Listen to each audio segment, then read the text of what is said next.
On the afternoon of August 18th, 1973, 5 young people in a Volkswagen van ran out of gas on a farm road in South Texas. 4 of them were never seen again. The next morning, the one survivor, Sally Hardesty Enright, was picked up on a roadside, blood-caked and screaming murder. Sally said she had broken out of a window in hell. The girl babbled a mad tale. A cannibal family in an isolated farmhouse, chainsawed fingers and bones. Her brother, her friends, hacked up for barbecue. Chairs made of human skeletons. Then she sank into catatonia. Texas lawmen mounted a month-long manhunt, but could not locate the macabre farmhouse. They could find no killers and no victims, no facts, no crime. Officially, on the records, the Texas Chainsaw Massacre never happened.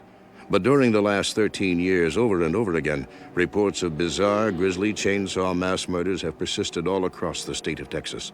The Texas Chainsaw Massacre has not stopped. It haunts Texas. It seems to have no end. Charge into the fire!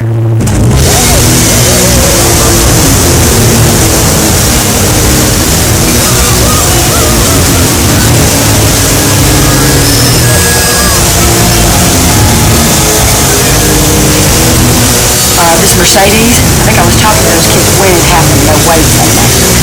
I'll be here till tomorrow. You'll have to come and No! Wow!